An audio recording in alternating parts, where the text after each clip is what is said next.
Bonjour à tous, aujourd'hui nous allons parler du droit des conjoints survivants. Le droit des conjoints survivants est une question juridiquement importante concernant les droits et les avantages dont bénéficie le conjoint survivant après le décès de son époux ou de son épouse.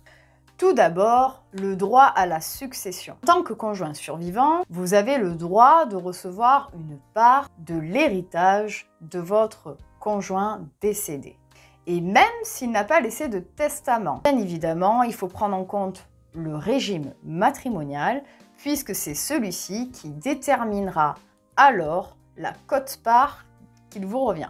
Il faut savoir que le droit à succession est une manière de protéger son conjoint dès lors où cette personne se retrouve bien évidemment seule à vivre avec les enfants ou âgée et donc mérite de toucher une petite part du gâteau dès lors où il y a un mariage en vigueur. Deuxièmement, le droit au logement. Dans de nombreux pays, le conjoint survivant a le droit de vivre dans le logement familial dès lors que son époux ou son épouse décède. Cependant, il faut savoir une chose, c'est qu'en France, au niveau légal, vous avez un droit au logement temporaire durant 1 an.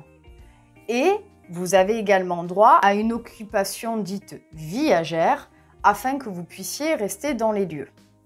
Mais tout ceci se demande chez le notaire au moment de la succession. Si vous n'en faites pas la demande, si vous n'êtes pas clair dans votre projet de vivre dans le logement familial, celui-ci tombera dans la succession et vous devrez certainement être contraint de le vendre ou de demander l'accord aux héritiers s'il y a des enfants d'un premier lit, c'est-à-dire des enfants qui ne sont pas de vous mais qui sont de quelqu'un d'autre. Vous serez contraint d'avoir leur aval pour vendre ou vivre dans ce logement. Donc en fait, il faudrait que ça soit clair avec le notaire dès le début, c'est-à-dire que si votre mari ou votre femme décède, que vous puissiez avoir un droit viager dans ce logement.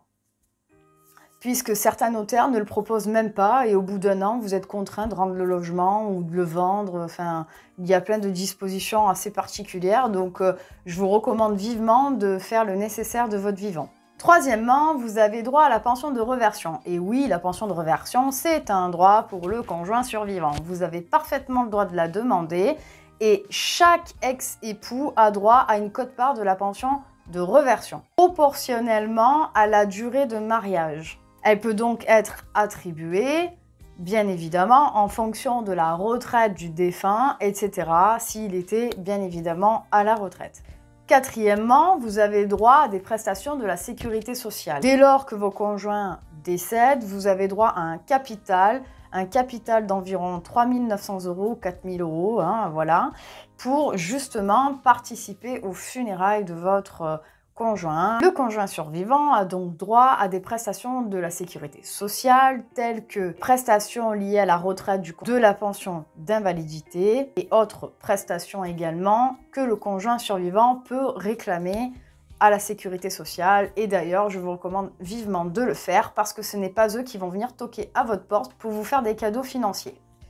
Et puis, nous avons le droit aux différents régimes de prévoyance des assurances. Alors oui, si vous avez une assurance vie, une assurance décès et que vous êtes le bénéficiaire de ces assurances, eh bien vous devez vous manifester parce que les assureurs disposent de 10 ans pour vous verser le capital ou la rente dont votre conjoint vous a expressément légué au titre du contrat d'assurance. Et donc, si vous ne vous manifestez pas, eh bien, l'assureur trouvera peut-être des moyens pour ne jamais vous payer. Et donc, il est très important de se manifester tous les 2 mois, de réclamer à l'assurance votre dû tous les 2 mois, de manière à renouveler le cycle de procédure et ainsi vous éviter à ce que l'on trouve comme excuse que vous étiez introuvable, par exemple. Et pour finir, vous avez droit à des prestations sociales de la